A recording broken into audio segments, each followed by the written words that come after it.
morning everyone, we are here on Carino Highway with IACT. They're having a Tanggal Bulok, Tanggal Usok operation today to try and remove the worst of the worst offenders from the road. Smoke belchers, holes in the body, bored tires, no working brake lights, things like that. Now aside from that, they're also going to catch other violations: riding without a helmet, no seatbelt, overloading, and any other violation that they might see. So let's go. And the LTO just stopped this gentleman riding with unauthorized helmet, a bicycle helmet. The penalty for unauthorized helmet is actually the same as not wearing a helmet at all. It's basically a bicycle helmet, so not suitable for a motorcycle. Wow, incredible. And imagine this thing's driving around every day poisoning people. And actually look at this tire here. It's flat and it's got cracks in the side. Absolutely incredible. Same with the front, same thing. Driving around like this. So you'll see the LTO are just writing out a subpoena now. The Jeepney will have to report to the nearest MBIC for testing. And over here they're issuing one more ticket for unauthorized helmet. This is the Philippine Coast Guard. They've been deputized by LTO and they operate under IACT. Of course, not only Jeepneys are stopping, other vehicles as well. This driver here doesn't have a seatbelt. I'm not sure if he has any other violations. They're speaking to this Jeepney driver now. If you look at this tire here, look, completely bald. And when they crash, they'll say, oh, I don't know what happened, it just failed. Yeah, it failed because the vehicles aren't being maintained, and then commuters end up dying.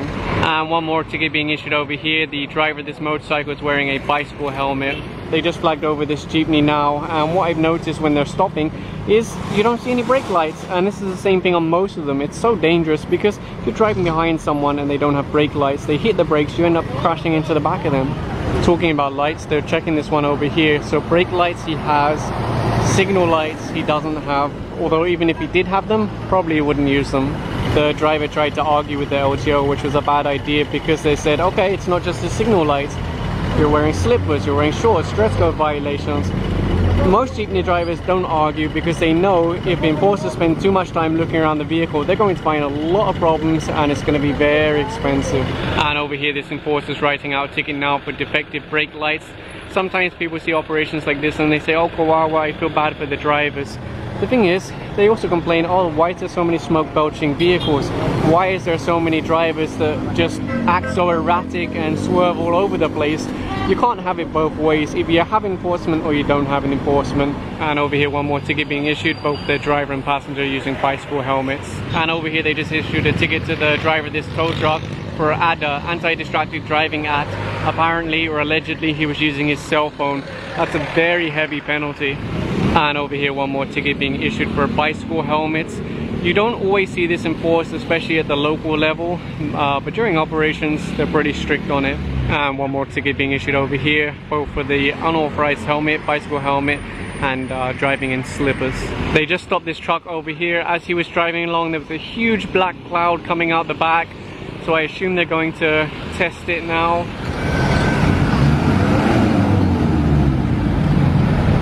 Over here they stopped this motorcycle. The little girl is wearing a helmet, which is good, but unfortunately it's only a bicycle helmet, which doesn't provide the same level of safety as a proper motorcycle helmet. Construction helmet. As I mentioned earlier, wearing an unauthorized helmet will cost you just as much as wearing no helmet at all. Another rider stopped here for a bicycle helmet and driving in slippers. He's handed over his license, so it'll just be a ticket and then he'll be on his way. They just stopped this Jeepney here. I can see it already has a flat tire on the back plus cracks. I wonder if it has brake lights. Let's see when he pulls forward and stops, if he doesn't hit that cyclist. Yeah, no brake lights.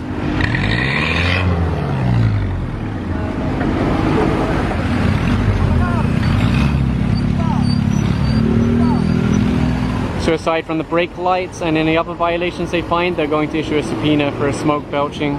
And over here they're issuing a ticket to this driver who's wearing a bicycle helmet and slippers.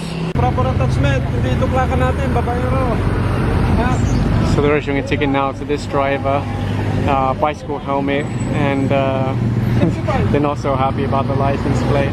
They're telling him that since he already has an MB file number on his paperwork, that's what should be written on the license plate, not some funny text. Stop one more motorcycle over here, lady on the back, bicycle helmet. It's not that they're picking on motorcycles, it's just that it's a very common problem. and this is about safety. And LTFRB have just arrived now, so if there's any colorum vehicles, they'll be the ones to ticket it because the penalty is much higher when it's from them. They're flagging over this Jeepney now. Maybe they saw smoke belching.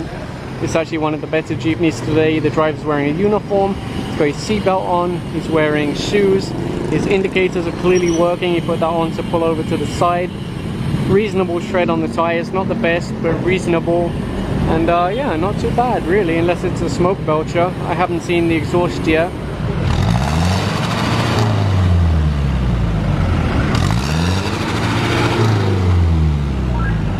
Okay, so that's why they stopped it, because of the smoke. Sometimes people will say, oh, but you don't normally hit the throttle that hard. But I wonder, have they ever driven behind a Jeepney? Because they do hit the throttle hard, and when they drive along the street, you see big clouds coming out of their vehicles from behind. And they stopped this gentleman here for driving in slippers and wearing bicycle helmet. They're just moving him forward now, and then they'll issue a ticket. And look at this funeral procession. Yes, I feel bad for the bereaved family, but why does a funeral vehicle need red and blue blinkers on the front? And then no plate? And they just stopped this gentleman here also wearing a bicycle helmet. The driver is now swapping to a real motorcycle helmet, but he will still be ticketed for the original violation of substandard or unauthorized motorcycle helmet. Flagging down this Jeepney now. The plate is hidden behind the bumper.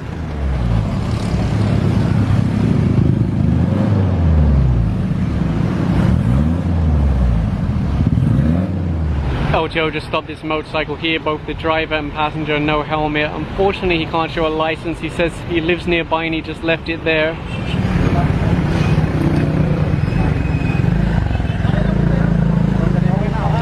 There is a law about child seats. They just flagged over this lady now. She must be super hot because she's wearing a raincoat, but it's not really raining, just a couple of drops. Anyway, the violation is bicycle helmet. And wearing slippers, which would be a dress code violation. They're also asking him about this improvised plate, although honestly LTO has such a hard time giving people their plates. I don't think you can really fault someone for just making their own. Look at the size of this LTO tow truck that just arrived. I've never seen a tow truck this big. They just stopped this gentleman here, nearly got away because he was going so fast. No helmet, wearing slippers. I'm guessing the bike won't be registered. And they're talking about possibly impounding it now because no registration. So for the last 10 or 15 minutes I haven't been wearing my mask, and it just dawned on me why that is. There's no more Jeepneys passing by and there's no more smog. So most likely word has already got out about the operation and they're avoiding the area. This always happens. They cut their trips, they turn around and they avoid the operation. But yeah, it's incredible. You can actually notice a difference in the air just within 10 or 15 minutes of Jeeps not passing through. They just stopped this motorcycle here, excess passenger, a child squeezed between the parents. The reality is that Jeepney operators will not spend any money unless they absolutely have to. So the only way to make this work is if they're strict during registration, checking the vehicle, and then every enforcer on every road is also strict. Because they're fighting PUV modernization very hard. They don't want to spend money, they don't want to upgrade their vehicles, they don't want to have salaried drivers, they don't want to have benefits for drivers. And that's the thing. These big groups, these big coalitions will say, no, we're protecting the driver. How are you protecting the driver? Because if you look at the modernized Jeepneys, like those in Marikina, the beep Jeep, those drivers are on salary, they get benefits, they're earning a lot more money than before. They don't have to worry about maintaining the Jeep because it's handled by the cooperative. So who are they really protecting? Because the only people benefiting right now are the existing operators who have large fleets of Jeeps and then put them out on boundary. That's the only people benefiting. Commuters, they're not benefiting because they're sucking in black smoke every day and they're riding around on broken down vehicles that can easily crash, the tires pop, the brakes fail, as they say. Even the owner-driver type Jeepney, it just doesn't work. It's a bad setup. They can't earn enough money to maintain the vehicle, to pay themselves a salary, to pay for their franchise, the license, everything like that. The only thing that works is cooperatives. That way everyone wins. Commuters, they get better vehicles. Drivers, they get more money.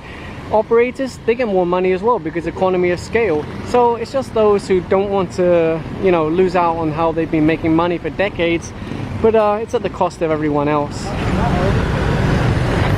So this driver was stopped for a no helmet and wearing slippers. Flammable, no smoking within 50 feet. And the driver's the one smoking.